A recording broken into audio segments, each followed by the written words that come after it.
Welcome to the Digital Marketing Mentor. I'm your host, Danny Gavin, and together with industry leaders and marketing experts, we'll explore the meeting point of mentorship and marketing. We'll discover how these connections have affected careers, marketing strategies, and lives.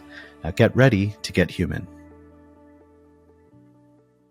This episode is brought to you by AIO Academy. Learn to build the career of your dreams in the fun, fulfilling, and lucrative industry of digital marketing without drowning in student loan debt, compromising your values, or working for peanuts. Learn to build your digital marketing career at audioacademy.com/podcast and claim $150 off AIO's Digital Fundamentals career course by entering the code MENTOR at checkout. Check it out at audioacademy.com. That's odeoacademy.com/podcast and get $150 off with code MENTOR. Hello, I'm Danny Gavin, founder of Optidge, a marketing professor and the host of the Digital Marketing Mentor. Today we have a very special guest, Mandy Politi, who's a senior SEO strategist at Optidge. Mandy is our resident SEO genius, and we've been lucky enough to have her on the podcast before. So this will actually be her third time. She's been on before to break down SEO best practices, run through case studies, and learn from her expertise. Today, we're back with another scenario breakdown, content at scale. We'll dive into Google's EEAT guidelines, best practices, and why content at scale through AI can lead to problems at scale, using client X as the example. So we're not actually going to tell you who the client was. We want to kind of keep that confidential, but you'll still learn from the case study and get a lot of information. How are you, Mandy? Good. I'm very excited to be talking about this case study. Yes, I know you put a lot of effort into the original audit and case study, so I'm excited that we can now bring it to everyone else. Client X thought they were on the right track with their SEO strategy. They were cranking out tons of AI-generated content and racking up hundreds of backlinks weekly. Now, they were actually working with a SEO specialist, and this SEO specialist is known in general to get a lot of quick wins and to get a lot of traffic quickly. And any time that you promise things quickly leads to issues. Some SEOs swear by this for quick wins, but the cracks started showing when Google stopped indexing their new content. Despite all the effort, their rankings weren't improving. That's when they turned to Optidge for answers. It became clear that while this approach might seem effective at first and bring a lot of traffic, recent Google algorithm updates have left their site, and others like it vulnerable to penalties. Before we dive into Client X, let's first discuss some of Google's changes and best practices. Most recently, less than a year ago, in February, actually it's more than a year ago, I forget that we're in 2024. In February 2023, Google provided specific guidance on AI-generated content, stating that the ranking systems aim to reward original content that aligns with EEAT, which stands for expertise, experience, authoritativeness, and trustworthiness qualities. So, Mandy, that's a lot of jargon. What does this practically mean in lay terms, and why should we be concerned? So basically it means that AI is not inherently bad. It's just another tool. There are best practices, there are good and there are best practices, there are bad practices. Of course, before AI, Google would recommend that we create original human-generated content. It wouldn't be a best practice using AI to also create content that was created in that way. But since February 2023, Google updated the guidelines because AI is a reality. People are using it. And at the end of the day, it came down to we don't really mind how you're going to create the content. It just needs to still follow the guidelines of being quality and relevant and optimized for users and search engines, but primarily for users. Now, the problem here is that if these guidelines are not followed, a lot of industry experts actually conducted research that proves that websites would maybe perform a little bit until Google catches up, and then traffic would drop dramatically and the entire website would actually beat the index, which is kind of what happened to our clients.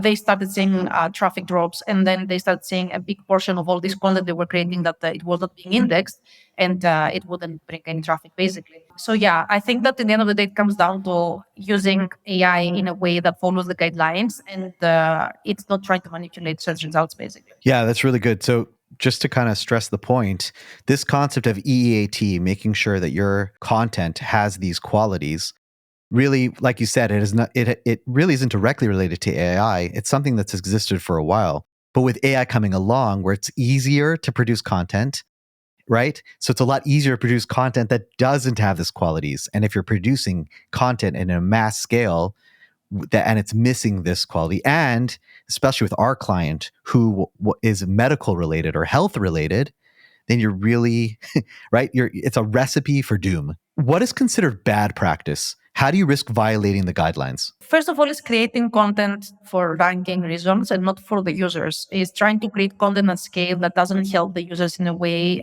It just aims on putting your website on the search results for any given, even remotely relevant keyword. It's also using automation to generate low quality content or unoriginal content at scale in a way that, again, it comes down to the content is not really useful. It doesn't really provide any information other than aggregating different pieces of information from here and there and just trying to create enough text to give the website some chances of appearing on the search results. And it's also websites that, because they focus so much on creating the content, they don't really pay enough attention on poor user experience in a way that, in the case exactly with the client, with this client, the content was not really optimized. It didn't include links.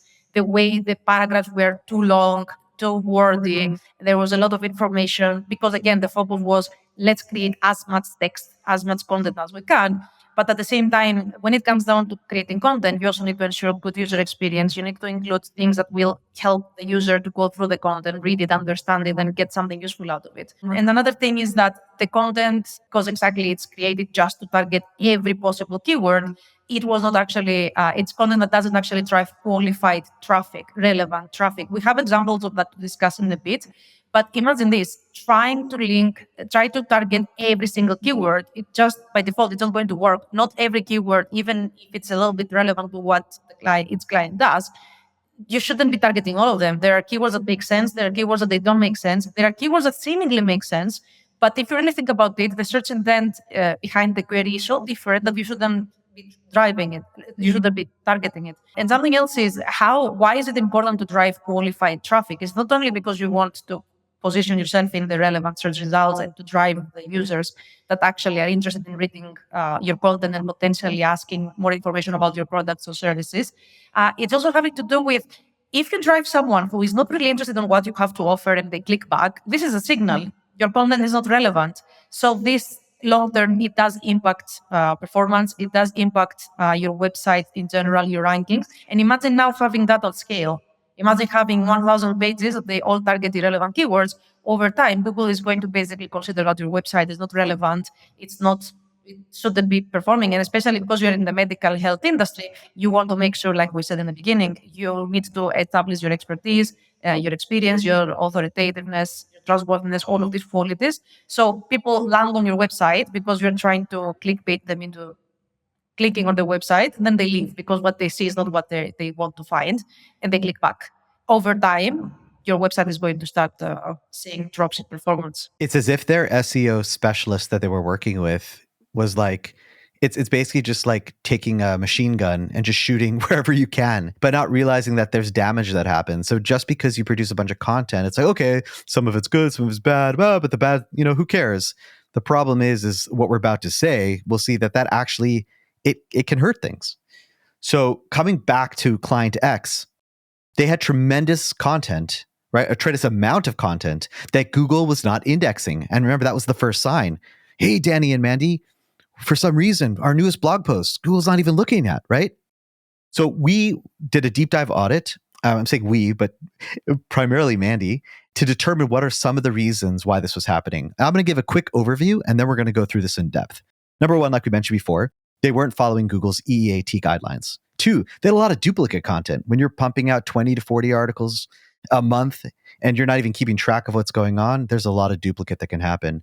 They had suboptimal on-page SEO. So a good part of SEO is not just the content, but also how you format it, your tagging, and all of that was missing. They had non-index pages like we spoke about, and most of their pages were performing poorly. Finally, they were creating content designed for search engines rather than content that was intended to attract and be valuable to their target market. And therefore, it resulted in unqualified traffic.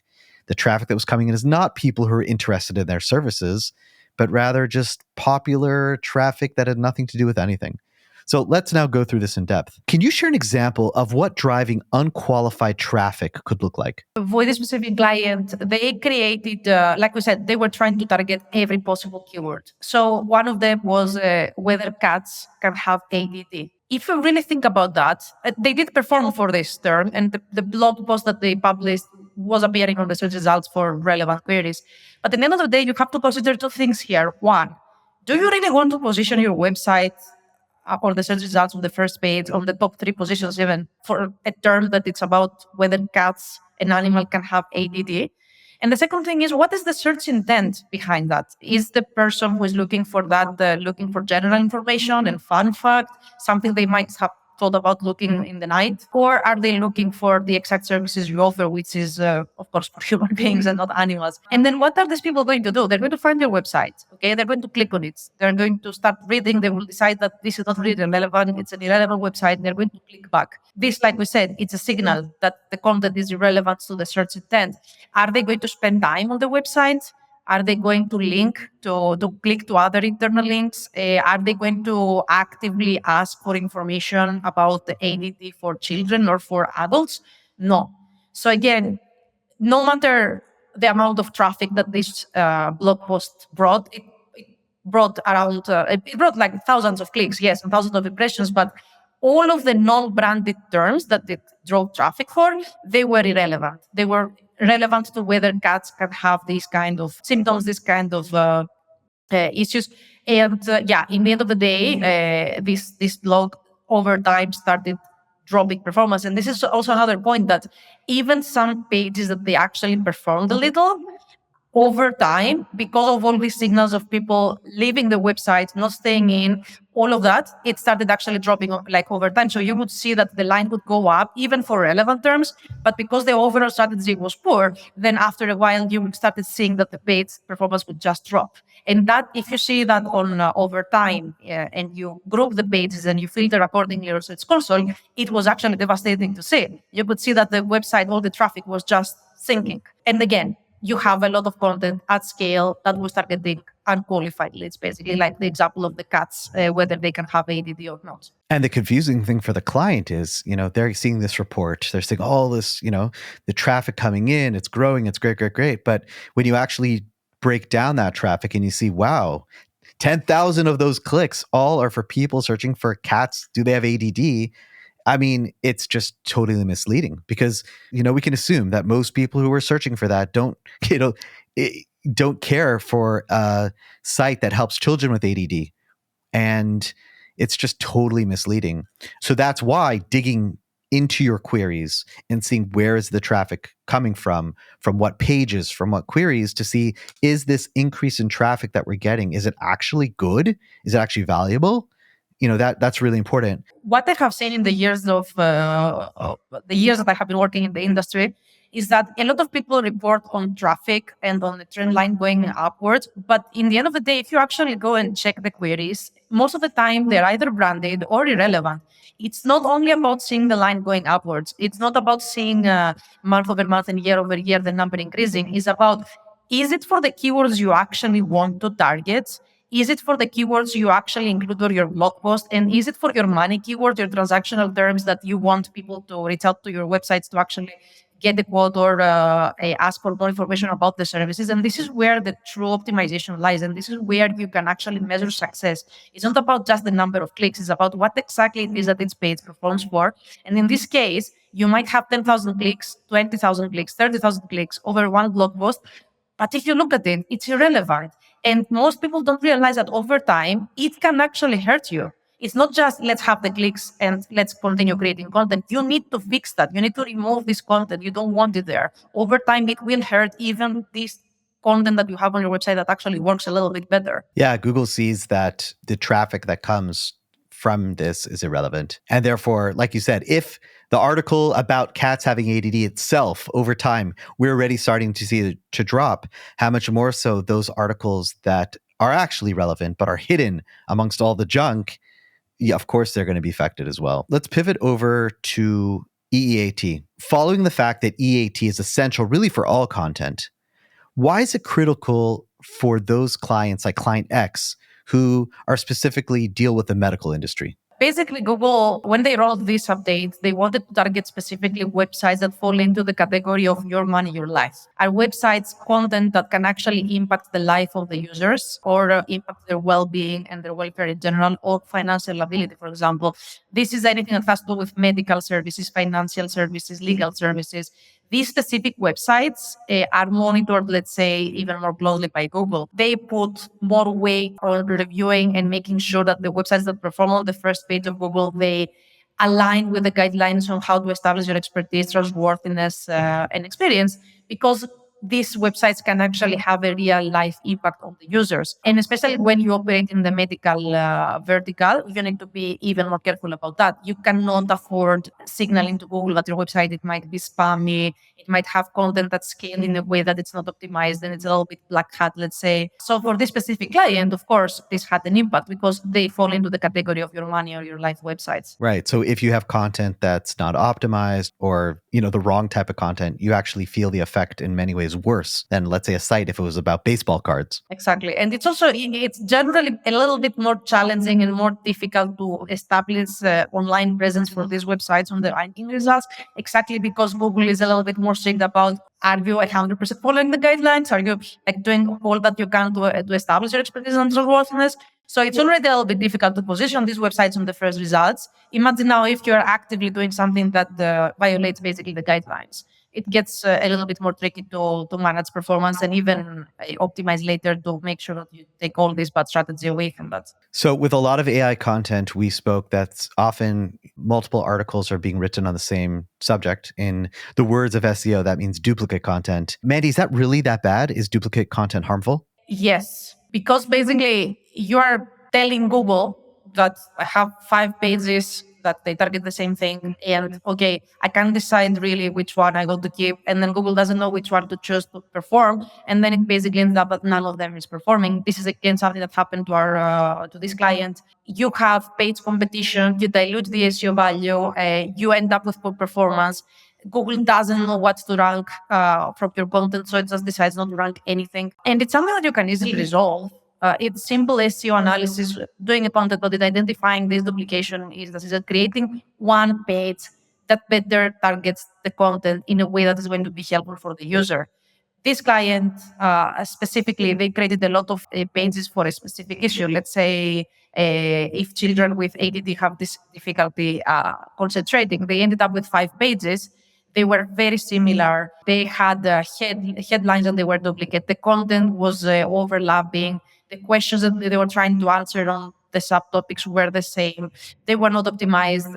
And if you check on Search Console, you would see that none of these pages basically was performing. They would get the same amount more or less of clicks and impressions, which indicates that Google couldn't really decide what should rank for the specific keyword. So none of them actually performed. Going a little bit deeper into some of the titles, like why do you need a blog post about concentration in ADD, and then another one about managing concentration in children with ADD and concentration difficulty, symptoms, and treatment? All three of those basically cover the same topic. There's no reason to have three separate unless you're not keeping track. And then it just gets messy and troublesome. Now, interestingly enough, I know that not only did we find that the headlines were very similar, but we found that a lot of the subheadings on those articles were also very similar. So, Mandy, why do subheadings matter? First, they are a very important part of one-page SEO optimization. Two, used correctly, you can target keywords and you can help Google and search engines to understand what your content is about. Three, they are very good for the users. Users really, especially in the digital era now, they like to just read through the content really fast to scan. And headers actually, and headings and subheadings, they help the user quickly understand if the content is relevant, if it covers everything that they want, how in-depth it is, and then they decide to stay on the page and read the paragraphs. If you do a good subheading structure, optimization, and strategy, you should be able to tell what the blog post is about just by seeing the heading structure. You shouldn't even need to see the paragraphs. Now, imagine having 5 pages with the same structure. Google gets confused. Then you have also subheadings that, again, they try to target every possible topic. It doesn't even make sense to have such a long blog post, for example. No one is going to read something that is like more than 5,000 words potentially. So they're very important for SEO. They're very important for the users. they need to be optimized, and you need to be mindful of what you create and how different subheadings and different pages over. Yeah, and in addition to that, I would also say like there's the concept of content cannibalization, and the way that I would explain that is if you have 5 articles on the same topic, imagine if you just had one article and it got 100 visits. It's not that now that you have 5 that those 100 visits get spread out. So 20 visits to this article, 20 visits, and the same 100 visits. No.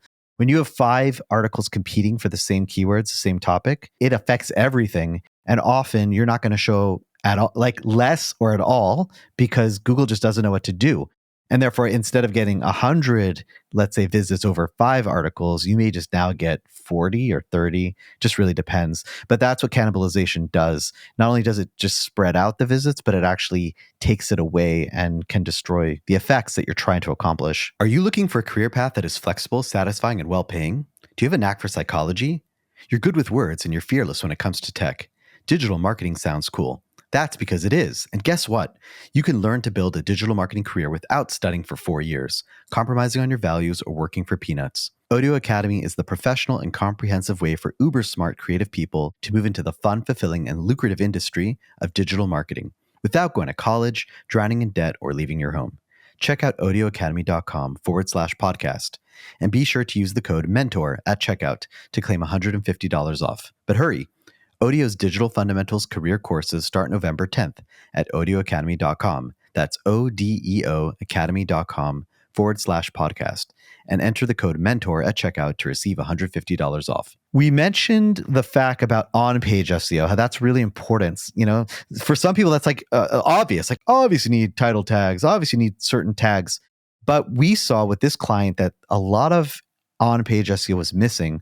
So do you want to just get into a little bit more about what happened in this specific case with the on-page factors and what's important when it comes to on-page? So of course you want to have optimized meta titles and meta descriptions. In this case, we found that meta titles were basically duplicated by H1s or H2 subheadings. The meta descriptions were either too short, too long. They didn't include the keyword. They didn't include a call to action. Again, meta descriptions are not, let's say Google does rewrite them, but they still have a purpose to play and they need to be optimized. Then we noticed that a lot of pages didn't have an H1 tag, which is really basic SEO. It's one of the first rules you ever learn when you start working in the industry. Every single page needs to have a unique H1 that it's optimized and not spammy. It helps the search engine understand the page. It helps the users as well. A lot of images didn't have alt text. We had a lot of pages were linking to external content. And that's an actual issue because links do help a lot. They help actually, according to my opinion, tremendously when it comes to optimizing content, re-optimizing content, and also indexing new content. But one, they didn't link to existing internal web blog content. So we had blogs that they were talking about something, and instead the SEO expert who worked on that would decide to link to an external website. So effectively driving the users away from the website of the client. And two, they were linking to external pages with the keywords that they wanted the actual the page that they were optimizing to rank for, which is bad practice. You don't want to tell Google that there is another external page that basically maybe even explains better or develops better the topic that you are trying to get Google to index and rank you for, you know? So that was really, it was really astonishing for me to find because it is basic SEO. The example I like to give like that is, imagine if you're McDonald's and when someone walks in the door, there's a big sign that says, the best burgers are at Burger King. Don't eat here. And that's crazy. You think like McDonald's would actually do that? So, but it's crazy. A lot of people do that in their content. They take those keywords that ideally the home base should be on this page, but then they link them out and say, hey, no, Google, really the place for this. And it just confuses anyone. Exactly. Should I eat at McDonald's or should I eat at Burger King? And then on top of that, they also had poor anchor text optimization. So the links, even internal links, they didn't have the correct way of adding the anchor text on that. So you're going to link differently if you link to a blog post, informational. You're going to link differently if you link to your main service pages. If it's, for example, the service that you want to promote, they didn't have that. No CTA, no mention of why choose this specific client, no mention on the services they offer. So it's not only that you see content at scale that overlaps, create duplication, targets irrelevant keywords, all of that. This is basic SEO. When you start in the industry, the first thing that you learn is how to optimize a basic page. And a lot of people don't really pay attention to that. They don't think that these things matter. They try to implement all sorts of crazy, weird, black hat SEO strategies. In the end of the day, what distinguishes bad content from good content is, do you even follow these basic 10 rules? Which is literally the first thing that someone learns. To me, when I analyzed this website, it hurt me seeing that someone who was an SEO expert would actually do that, would publish a piece of content not optimized at all for anything, and linking to external pages for keywords we wanted this website to rank for. So again, it's not about the quantity. A lot of people can generate content and start publishing it. It's better to have 5 pieces of content that very well optimized and they drive less but more qualified traffic than having 10,000 pages that they're in these states. Over time, it will hurt you. And it did hurt this client, as we will say. Awesome. Thank you for that overview. So we know that the main issue, or the issue that kind of raised the flag, was the fact that the new content that was being produced wasn't being indexed. So let's talk a little about indexing and canonicalization. I know that's a hard word for some. So let's first say, what is the purpose of a canonical tag on a page on a website? Basically, it's a soft hint. You tell Google that you have a page that's similar to another page, and you would prefer this other page to rank and not the non-canonical version, basically. Canonicals are used a lot in e-commerce websites. So, for example, if you have, let's say, a product, a t-shirt, and then you have variations of this t-shirt, like in different colors, let's say black, red, white, and blue, you don't want all of these different variation pages to start like competing on the search results. So basically, you tell Google, okay, I have a blue t-shirt, a red t-shirt, and white t-shirt, and so on. But the main one that I want to perform, like the main page, is the main t-shirt page, let's say. So you implement canonicals to basically help resolve a little bit cannibalization and competition of pages when it comes to having similar pages. This makes sense in e-commerce, but it doesn't make sense in other type of websites like in this one. Another way is setting redirects. If you have a duplicate page. Now, in the case of this client specifically, there was a technical issue that was generating variant pages of the same blog post. And instead of redirecting to resolve the issue, canonicals were set. So basically, you are telling Google, I have 2 pages, I prefer to rank this one. But remember, a canonical is a soft hint. Sometimes Google doesn't really follow the hint. They just ignore it. I've come across a lot of times that I've been setting canonicals and Google would prefer, for whatever reason, to rank the non-canonical version. So in this case, it was also a problem of poor technical SEO was implemented. You had a problem, but could easily be resolved by setting redirects. But a canonical was chosen. And this would also impact performance further because Google couldn't really decide and they would end up performing with a page with variants. Now, the URL does impact performance, and you don't want the users, especially in a medical website, to end up seeing a weird URL. Because usually weird URLs with weird characters, they might be spammy, they might be not legitimate websites. And again, that's another signal if you operate in the medical industry. I think it's worth at this point saying that the platform that the client was using specific for their website was Webflow. I know that with WordPress, which we, highly recommend, or Wix, for example, those are 2 platforms that we think are really good from an SEO perspective. I know they can also have their problems, but it seems like with Webflow, that these parameter pages are being generated automatically caused a lot of issues that maybe if a different platform was used wouldn't have existed. And yes, there's the canonical tags that you can put there to try to solve the issue. But, it just makes it messy and it just makes it even more difficult. So as we discussed, Mandy, they ended up with a lot of non-indexed pages, including a slew of location pages that they had. Do you want to tell us more about that? So locations were very important for these clients. However, looking at data, we found that a lot of them were not indexed. And also we found that over time, the general performance of all the locations pages increased a little bit and then it started dropping dramatically. And then when we looked into the performance, the good performance in the first place, we found that almost all of it was branded. And if we were to remove the brand name, we would end up with one non-branded term that didn't even include the location. So, it was an irrelevant term that brought 1 click over a year and then it disappeared. So, yeah, that was a big hit because, again, like I said, especially if you offer this type of services like this client, location pages were very, very, very important. So, we started looking about what it is that they did. And basically, the location pages were duplicate content. the same exact content, just changing the location. There was no interlinking. There was no structure to organize them into a way that made sense into, let's say, regions, sub-regions, etc. And like I said, the most important, everything was duplicate, and it was also AI generated.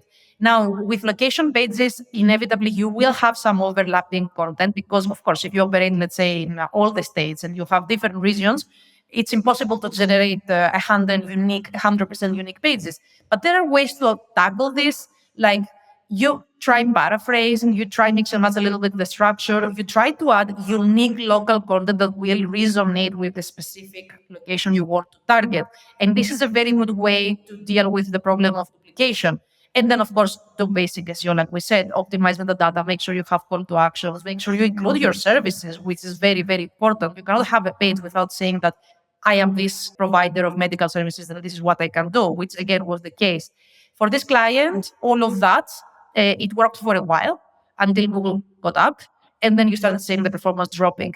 But looking from it again from the expert perspective, like digging into data, we figured that it actually never worked in the first place because every term that drove traffic to these location pages was basically branded. It wasn't non-branded, which is the point of optimizing with an SEO strategy. So what would you say is best practice when it comes to using AI for location pages? I think you can use it to generate a template and then start, again, like Google recommends, generate the content, but have a human being review it, paraphrase, optimize, and also add unique information. You can there are ways to create prompts to add unique content to each of them.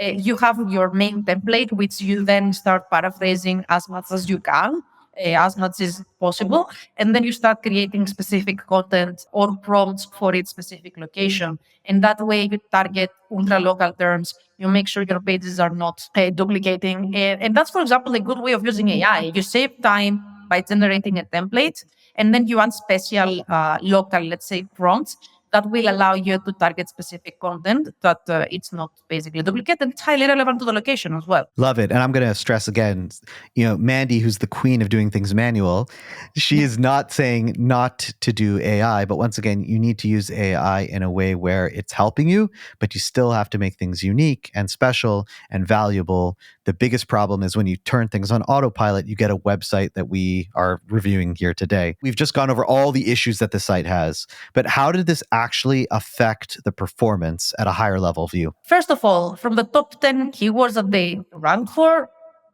if only a few were basically relevant. And if you check on non-branded, it was almost nothing. So the top terms they were performing for were for irrelevant content. Second, the general performance over time decreased. And also for the amount of content they had, the total amount of clicks was just didn't match. So if you have, I don't want to say that if you have 100 pieces of content, like 100 blog posts, you need to see an X amount of clicks. But if you have 1,000 blog posts, you're expecting to see a certain amount of clicks if it's healthy traffic and all that. So for the amount of content and the inversion they've made to create all of this content, they didn't really have any valuable, relevant, non-branded, qualified traffic. Which is a little bit of the same because you do spend money to create this content and then you see that it doesn't really have any return of investment, and also you don't really get the right users in. And then the important thing is that the most important pages, the ones we call the money pages, which are the service pages and the location pages, they basically didn't perform at all. Which again, you do a blog strategy because you want to complement and promote these pages exactly. You do a blog post, you offer useful information, you target these people that they are looking, they're considering, they don't know, they might not know that they need your services. They might not know, they might considering you, but they don't really know if they want to sign up with you. You create all of this content, you link to your service pages. They didn't have that. You link to your location pages. They didn't have that. So the main pages that they were supposed to be posted by this strategy, they just didn't perform almost at all. And even if they seem like they performed for a while, it was for irrelevant traffic. And just to give our listeners a bigger perspective on like numbers. So imagine, like we spoke about earlier, cats and ADD had over 10,000 clicks over a period of 12 months. ADD therapy, which is what they're primarily focused on, had only 130 clicks, right? Which is, it's almost 1% And then ADD therapy for children, which is even more specific and would be like their best phrase, they had 0 clicks.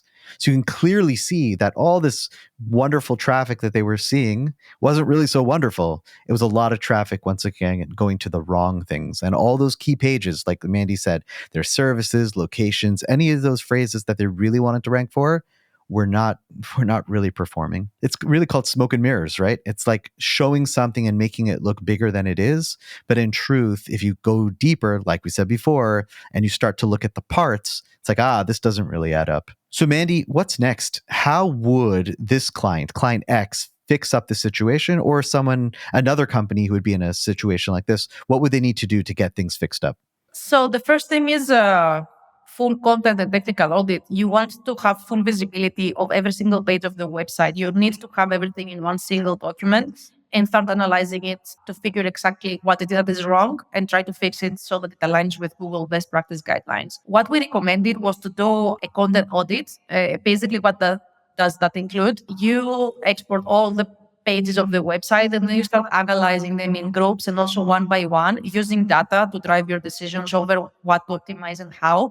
A content audit is a very useful tool for us as SEO experts because it allows us to identify content gaps, duplication, cannibalization, and low quality or poor performing pages. And from there, we can take decisions over what we can consolidate, how we can tidy up a little bit the content, what needs to be removed because it's irrelevant traffic, like the dogs and cats having AED. So we recommended to do the content audit, resolve content duplication, eliminate anything that was irrelevant, and also review SEO or page SEO elements and recommend optimizations. And then we also recommended to do a technical audit because we did find issues that there were technical issues that they required fixing, like, for example, the canonicals. Usually also, when you see that the blog post is not optimized and it doesn't even follow the basic SEO guidelines, chances are that your technical SEO also needs some attention. So we always do a content audit and the technical audit just to make sure that Google can see the pages, maybe find out if there is anything else that might be blocking Google from indexing the pages, and try to also identify any kind of errors that might actually impact performance. These two usually go hand in hand. We also recommended to rewrite metadata because website-wide metadata was just not optimal. And we also recommended a vigorous internal linking strategy to help improve a little bit the way that Google understands the structure of the website and try to guide users at search engine more to the services and location pages to help boost a little bit more the performance of them. So I know we can't predict the future, although we try, or at least people expect us to. But if client X or anyone else chooses to move forward with the recommendations that you just listed, what do you see actually changing related to performance? So basically, you might see some drop in your traffic, especially when you have traffic like, again, that is relevant. But then what I have seen in my experience optimizing websites that had similar issues is that a little bit later, we start seeing the line going up again. And it's for the exact same keywords that you want to target. It's for the right search intent. It brings qualified traffic. You see your conversions increasing. You see that people stay on your website. They spend more time. They start clicking.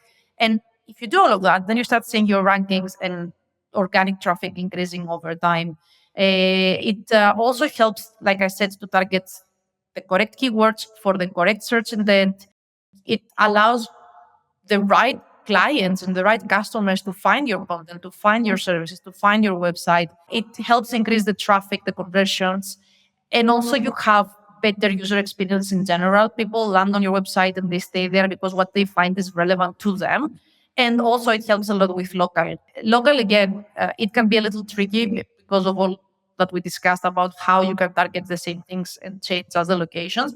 But with a good SEO, local SEO strategy, you can also see improvement on local results. And that's very important because if you look specifically for local, you tend to have a higher intent of signing up for a service or buying a product. So you might not have thousands of clicks per month because local terms by default, they have lower search volumes, but they have higher search intent. So it's a different thing from bringing 20 people that they are not interested to buy something. They just look around. And it's different bringing two that are already almost convince that they want to sign up with your services or buy something that you sell. This SEO analysis illustrates the profound impact content at scale using AI in particular can have on website traffic and the consequences of poor quality content at scale. The changes that Optidge suggested are about more than boosting traffic. They're about driving meaningful engagement, increasing conversions, and improving the overall visibility of Client X's essential services. What we learned today is that you really have to look behind what are the strategies, what are you doing? Are there SEO best practices? Is the traffic that I'm getting really what I want? And even if it is something that I want, but if I'm doing a lot of things that are against the guidelines, how long is that traffic actually going to last? And when is it going to turn a corner, like where we saw, where new things aren't going to be indexed? Pages that did work well are now starting to drop. And therefore, you really have to consider when you choose an SEO company, what is the strategy? Are you going to take the long path, which eventually leads to the short path? Or are you going to take that short path, which seems really, really good, but when you get to that, there's a really long path waiting for you? Mandy, I didn't know if you wanted to share any closing words. The general comment I have is, I know that a lot of SEO experts and a lot of clients, they're using AI content. Me initially, with my linguistics background and what I believe and how I like working, I was reluctant to try it. I see that now it's a reality. So it's what I said at the beginning. AI is not inherently bad. It's a tool. The thing is, how do you use this tool with a best practice strategy and in a way that's not going to hurt you and it's not going to give you short-term results that will last for a month or two for irrelevant terms, and then you're just risking harming your website longer, So at the end of the day, it comes down to make sure you follow the best practice guidelines, make sure you implement everything you need to implement. Use AI, but use it intentionally and consciously as a tool. You wouldn't go export a keyword list from SEMrush and just target everything. You still need to think about how to target specific terms, where to target them, with what kind of content, where to put them on the website, things like that. So at the end of the day, you can't take the human factor and the expertise out of the strategy. It's not all about fitting a few keywords on ChatGPT and creating 10,000 blog posts. It's about what is the strategy and how do you implement basic SEO, which is the essence of what we do on the daily, Yeah, agreed. And I think I'm going to stress one more time, the basic SEO, the SEO fundamentals. If you're going to miss that, it's like building this beautiful house makes difference and not having that really good foundation. So yeah, I think bottom line, this was the perfect storm of possible issues that could occur all in one website. And, we do hope that Client X takes this to mind, and all the listeners who may have tried these sort of SEO strategies, maybe step back a second and think, is this really the best thing that you're doing long-term for your brand or for your website? Mandy, thank you so much for being a guest on the Digital Marketing Mentor. And thank you, listeners, for tuning in. We'll speak with you next time. Thank you for listening to the Digital Marketing Mentor podcast. Be sure to check us out online at thedmmentor.com and at the DM Mentor on Instagram. And don't forget to subscribe on Apple Podcasts, Spotify, or wherever you listen to your podcasts for more marketing mentor magic. See you next time.